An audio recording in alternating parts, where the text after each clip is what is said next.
What the major steps were taken by the people of France parliamentary the fatherland. इसका prime was chosen to replace the former one established and written in Paris became the count. Hello students, कैसे हैं आप?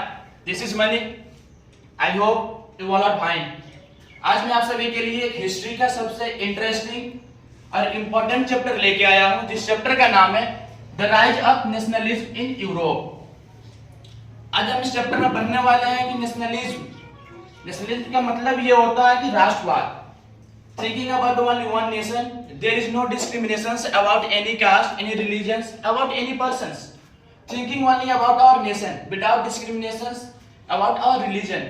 So आज हम पढ़ने वाले हैं इस चैप्टर में कि नेशनलिज्म एक राष्ट्रवाद हमारे पूरे यूरोप में कैसे स्प्रेड आउट होता है, हमारे मोनार्की को, एब्सोल्यूट मोनार्की को जो वहाँ के पीपल होते हैं वो कैसे उखाड़ के फेंक देते हैं और एक वहाँ पे लिबर्टी डेमोक्रेसी लेके आते हैं। तो आइए इस चैप्टर को हम स्टार्ट करते हैं। स्टार्ट करने से पहले मैं आपको एक चीज बता दे रहा हूँ कि प्लीज आप जितने भी स्टूडेंट्स इस वीडियो को देख रहे हैं, आप इस वीडियो को एक सेकेंड भी स्किप नहीं कीजिएगा, क्योंकि मैं आपका इस वीडियो में एक एक सेकेंड का ख्याल रखूंगा। So let's come on a topic, the rise of nationalism in Europe. सबसे पहले हम इंट्रोडक्शन की बात करते हैं। फर्स्ट में आपका एक इमेज दिया होगा, उस इमेज की हम बात कर रहे हैं। वो इमेज बोलता क्या है, समझाता क्या है हमें। पहला उसमें लिखा हुआ इन 1488 Frederick Sorio, a French artist, prepared a series of 4 prints. The first prints of the series shows the people of Europe, an American men and women of all ages and social classes marching in a long train and offering homage to the statue of liberty as they pass by it. आपके book के first page में एक figure दिया हुआ, उस figure में एक statue है जिस स्टैचू का नाम है स्टैचू ऑफ लिबर्टी। ये हमें एक नई फ्रेटर्निटी, एक नए उजाला की तरफ हमें संदेश करता है, एक नई उजाला की तरफ हमें बढ़ाता है। एक साइंटिस्ट होते हैं जिनका नाम होता है फ्रेडरिक सोरियो। ये 1848 में 4 प्रिंट्स बनाते हैं इमेजिन करके। उस समय ऐसा कुछ नहीं होता, इन्होंने इमेजिन करके किया है और इमेजिन करने के बाद इन्होंने 4 प्रिंट्स बनाए। 4 प्रिंट्स में से जो फर्स्ट प्रिंट्स है उनमें ये दर्शाया रहा है कि जो हमारा स्टैचू ऑफ लिबर्टी है, उस स्टैचू ऑफ लिबर्टी के आसपास में हमारे यूरोप के लगभग इस नेशनलिज्म में हमारे यूरोप के 50 देश इसमें इन्वॉल्व थे। और उसमें ये बता रहे हैं कि 50 कंट्री के जितने भी पीपल है वो अपने अलग अलग नेशनल फ्लैग को लेके और इस स्टैचू ऑफ लिबर्टी की तरफ से मार्चअप कर रहे हैं। ये इस उम्मीद में यहाँ से मार्चअप कर रहे हैं कि इनको एक नई उजाला मिल सके, ये डेमोक्रेसी फिर से ला सके।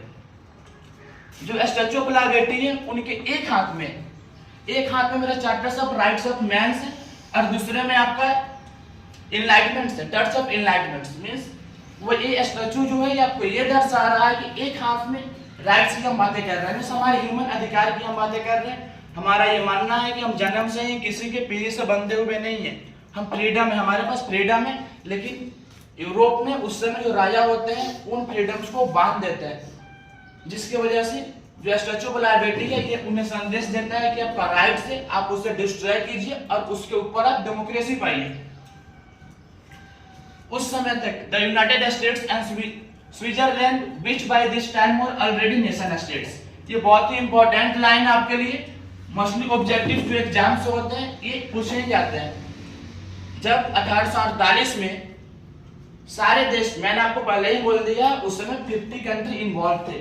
उस समय जब सारे देश नेशन स्टेट्स नहीं थे, नेशन स्टेट्स होने का मतलब ये होता है डेमोक्रेसी।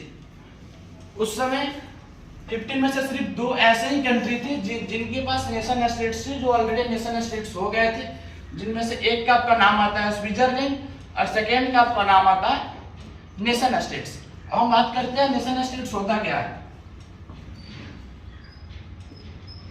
नेशन स्टेट्स का मतलब ये होता है कि जिस देश में पब्लिक का द्वारा रूल किया जाए, पब्लिक के ऊपर कोई भी व्यक्ति रूल अपना नहीं जमा सकता। जैसे एक टर्म में अगर हम बोले तो डेमोक्रेसी, और हम अपना एग्जांपल ले सकते हैं कि इंडिया का।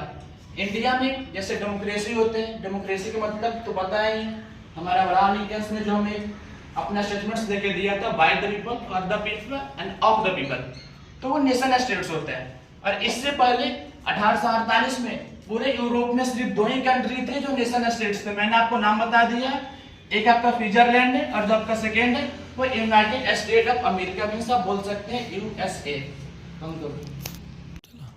फर्स्ट टॉपिक्स की हम डिस्कस कर रहे हैं यहाँ पे। मेरा फर्स्ट टॉपिक्स ये है the French revolution and the idea of the nation.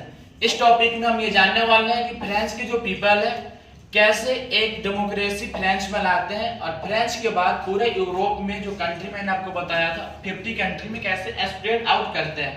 ठीक है, तो मैं आपको एक बार फिर से रिकॉल करा दे रहा हूँ। जो मेरा फ्रेंच रिवॉल्यूशन है वो आपका 1789 में स्टार्टअप हुए थे और उसके बाद उन्होंने जैकोबिन क्लब का फॉर्मेशन करते हैं और उसमें बहुत सारे वोमेन मैन पार्टिसिपेट करते हैं और वो स्ट्रगल करते हैं डेमोक्रेसी लाने के लिए, मोनार्की को हटाने के लिए। लास्ट में पॉलिटिकल और कॉन्स्टिट्यूशनल चेंजेस होने के बाद वहाँ के जो पीपल होते हैं, हमारे जो मोनार्की होती है उनको उखाड़ के फेंक देते हैं और वहाँ पे एक बार फिर से डेमोक्रेसी लेके आते हैं। और उनका ये मोटिव ये होता है कि फ्रेंच के बाद वो चाहते हैं कि पूरे यूरोप में डेमोक्रेसी लाए, जिसकी वजह से जो उनकी आर्मी होती है दूसरे कंट्री में मार्चअप करती है। जैसे मैं आपको एग्जांपल बता दे रहा हूँ, Holland, Poland, Germany, France etcetera, इसमें नहीं बोल। तो स्टार्ट करते हैं। फर्स्ट मेरा पॉइंट ये है, उन्होंने मेजर स्टेप्स क्या लिए, तो what were the major steps were taken by the people of France to get democracy. First point ये है द आइडिया ऑफ ला पैट्री द फादरलैंड। इसका मतलब ये है कि जैसे हम लोग यहाँ पे जो हम भारतीय हैं अपने भूमि को मातृभूमि मानते हैं, वैसे ही जो हमारे फ्रेंच के पीपल है उस भूमि को वो फादरलैंड बोलते हैं। सेकेंड स्टेप उन्होंने ये लिया, a new French flag the tricolour was chosen to replace the former royal standard. उन्होंने क्या किया, एक ट्राइकलर फ्लैग जो है, ट्राइकलर के मतलब होते हैं 3 कलर के फ्लैग, ये लाए और वहां पे जो एक फॉर्मर रॉयल स्टैंडर्ड के मतलब होते हैं जो वहां के बहुत ही बड़े बड़े जो इंसान होते हैं, जैसे मैं आपको बोल दूं, जैसे जो राजा महाराजा से रिलेटेड जो उनके रिलेटिव्स होते हैं उनके वहां पे चलती थी ये फ्लैग्स, उनको ये दर्शाते थे रॉयल स्टैंडर्ड। लेकिन उन्होंने क्या किया, इसको हटाया और क्या लेके आए, ट्राइकलर लेके आए। सेकेंड स्टेप उन्होंने ये लिया, the state general was elected by the body of active citizen and renamed the national assembly. Second step में उन्होंने द स्टेट जनरल इसको उन्होंने हटाया और नेशनल असेंबली लेके आया, जहां पे सारे व्यक्ति पार्टिसिपेट करेंगे और वहां पे हम लोग रिप्रेजेंटेटिव्स को सेलेक्ट करेंगे पीपल के द्वारा। ठीक है, फोर्थ स्टेप इन्होंने लिया, centralised administrative system was put in place, it formulate uniform laws of all citizens within its territory. इसमें ये बोल रहे हैं कि उन्होंने एक सेंट्रलाइज्ड एडमिनिस्ट्रेटिव का फॉर्मेशन किया जहां पे जितने भी गरीब इंसान से जो मिडिल क्लास है वो जाके पार्टिसिपेट कर सके, उन्होंने अपने इलेक्शंस के द्वारा एक ऐसे बंदे को चूज कर सके जो उनको देखभाल करे। मींस ये यहाँ पे एक डेमोक्रेसी का प्रोसेस लाना चाहते हैं, वो पूरे डेमोक्रेसी का प्रोसेस को इसमें फॉलो करवाना चाहते हैं, वो मोनार्की को पूरे जड़ से हटाना चाहते हैं। नेक्स्ट है इंटरनल कस्टम ड्यूटीज। ये बहुत ही इंपॉर्टेंट टॉपिक है, अक्सर जो स्टूडेंट्स होते हैं वो कंफ्यूज कर जाते हैं कस्टम ड्यूटीज क्या होते हैं और यूनिफॉर्म सिस्टम क्या होता है। ये ध्यान में रखिएगा, जो हमारा यूनिफॉर्म सिस्टम था ये हमारे नेपोलियन के द्वारा 1804 में लाए गए थे। 1804 में नेपोलियन के द्वारा यूनिफॉर्म सिस्टम लाए गए थे और कस्टम ड्यूटीज को एबॉलिश किया गया था। कस्टम ड्यूटीज उस समय बहुत ही बेकार चीजें थी, इसमें बहुत ही ज्यादा टैक्स देने पड़ते थे जो पीपल को, जो बिजनेस करते थे। यहाँ तक कस्टम ड्यूटीज ये बोलते हैं कि आप किसी दूसरे स्टेट्स में मूव नहीं कर सकते अपने गुड्स को सेल करने के लिए। लेकिन वहीं 1804 में नेपोलियन आते हैं और एक उन्होंने बहुत ही अच्छा काम करते हैं।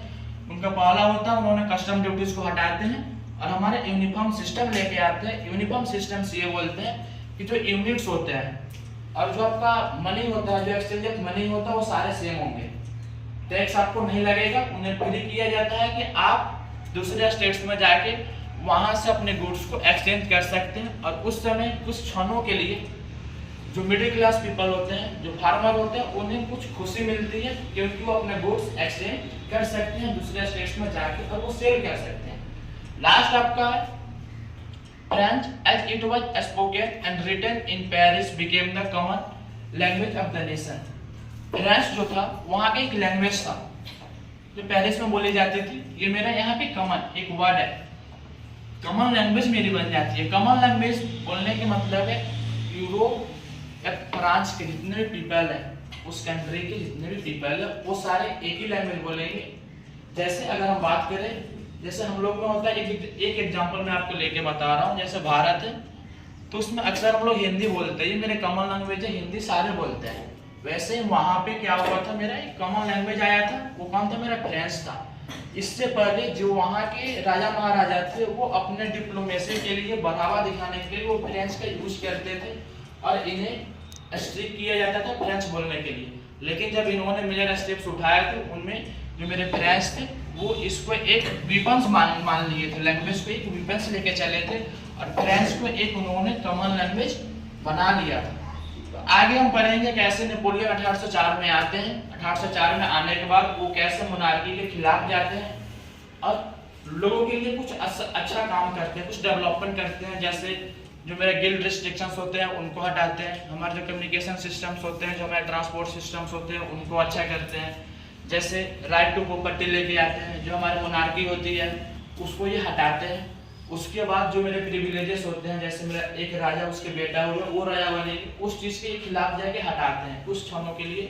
उस जो मेरे गरीब पीपल होते हैं, जो मेरे मिडिल क्लास पीपल होते हैं, उनको ये शांत देते हैं। तो ये सारी चीजें हम डिस्कस करेंगे नेक्स्ट वीडियो में।